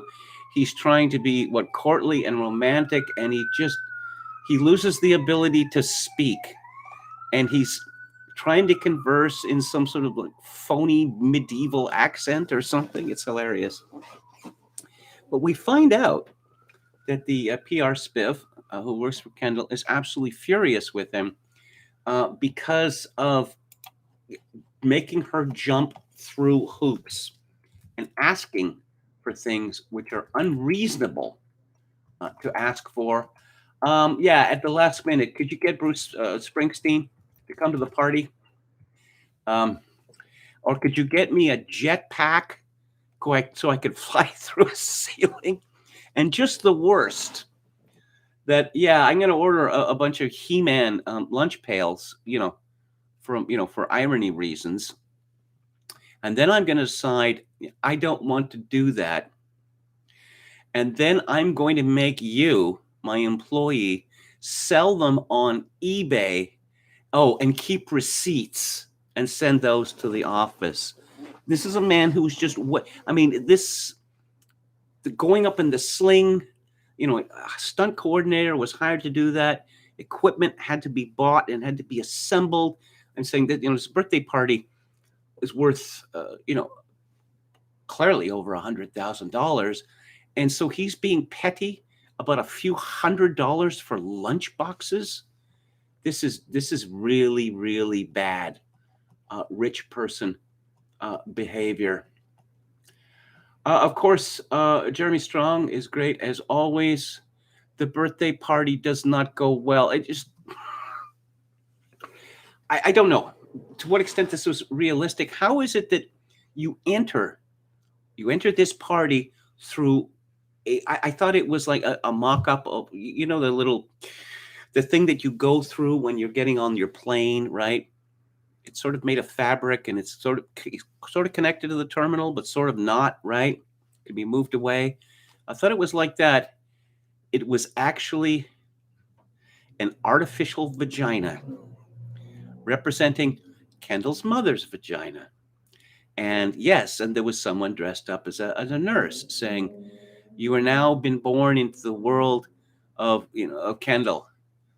How was it that there weren't like 1,000 people just mocking him mercilessly on Twitter this whole evening? He had built a replica of a childhood treehouse, and this was only the most exclusive people get to go into the treehouse. And we have one of those absurd arguments where there's bouncers there. Are the bouncers really going to physically attack people who, hey, I'm going to go in the treehouse, and I've got one of these, rainbow stamps now, but I've been told not to allow you into the treehouse. Oh, also there was what was there? A comfort garden or whatever, where, okay, so it's like tree leaves and the like, and so you walk down there, and people yell out compliments to you. How amazing you are. Which strikes me as possibly the most embarrassing thing ever, perhaps even being more embarrassing than getting the idea that you're going to sing a Billy Joel song while on a crucifix 50 feet up in the air. But so Kendall was an absolute bastard to Greg. Jesse Armstrong, he came out of the Armando Iannucci school. And you see that in Veep, these endless jokes at the tall man because he is tall. And there were some great anti-tall jokes made on Sunday's episode of Succession. And it seems that the fellow that who was the tall man, check him, don't neglect him in Veep, he was a really obnoxious character. Whereas Greg is young and handsome and tall and well-dressed. I guess there're just some people who don't like tall people. But Greg's, how would I say, his incipient happiness at this PR spiv agreeing to have drinks with him, despite him being told off by both Tom and Kendall that this was a terrible idea. And, it's like a haunted scarecrow asking out Jackie Onassis. Oh, yes. And he called him the 9-foot Cro-Magnon man.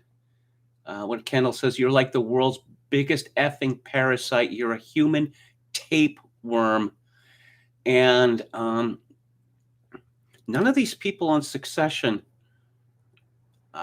perhaps with the exception of the father, they don't, delivering horrifying insults to people on a regular basis to their faces, and especially involving, profanity or mocking your sexual prowess or orientation or whatever. This often breeds resentment, hatred, criminal feelings. But they don't care. It was very sad seeing Greg, who took the wrong drugs in the wrong order, as he said, that he's walking side by side with Greg. And how are you happier than I am? How can you be happier than I am? That's not right. Because Tom found out that the latest word from the Department of Justice is that no one from Waystar Royco will be going to prison. And Tom had been understandably obsessed with this idea and also plunged into a suicidal depression by his horrifying realization that his wife simply doesn't care about him going to prison, and that there was a strong, palpable sense that when she found out that he was not going to prison, she was disappointed. So I get Tom got what he wanted desperately, and now he's even unhappier than he was before. But apparently next week we're going to be in Italy for the marriage of the mom.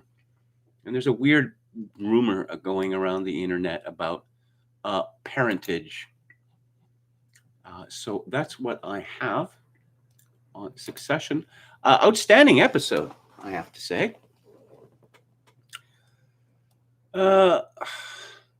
Boomer tech issues can be overridden if the show is good enough, says Glib Medley. Not like dining out with King Farouk at the Howard Johnson's in 1961, says Quacholango. I thought Kevin watches these shows in less legal ways than hotel cable. I'm always legal, and I always buy the DVDs or Blu-rays of the shows. Shiv cutting loose on the dance floor. Yes, she was. There were a lot of comparisons to Elaine in Seinfeld. That she was being physically ill. He's 40 and he buys He-Man lunch boxes. LOL, says Palcasso88. Oh, and the final scene, where we all thought that he was going to throw himself off the balcony. And I thought, you were just incredibly obnoxiously rude to your cute girlfriend, who is very forgiving of you, you moody bastard that you are. And then you caused this horrible scene, with with toys, with presents. And then at the end, he's out on the balcony and he's wearing an A-team. He's got an A-team blanket covering himself. Ugh. What was it that Rich said on Red Letter Media about the new Ghostbusters film? He was talking of his generation. We will never stop playing with our toys, or making you play with our toys. Okay, that's it for today. I'm going to be back on the air tomorrow at 4 p.m. Pacific, 7 p.m. Eastern. And coming up on Theater Thursday this week, it's Ford versus Ferrari. James Mangold from 2 years ago. And coming up on the book club, it's an epic work by Jacques Barzun called From Dawn to Decadence.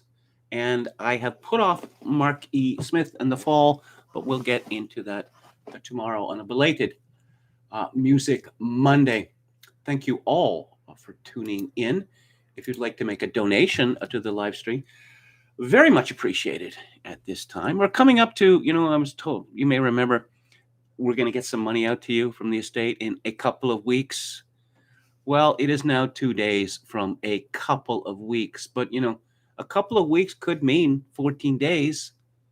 It could mean, 28 days. It could mean 42 days. I pressed the lawyer on what, a couple of weeks would mean. Oh, well, a couple of weeks. Yeah, okay, we're going to be like that about it, are we? So if you'd like to make a donation to the live stream, as I say, very well appreciated. At this particular time, my PayPal account is linked to Kevin_Grace@hotmail.com. Once again, Kevin_Grace@hotmail.com.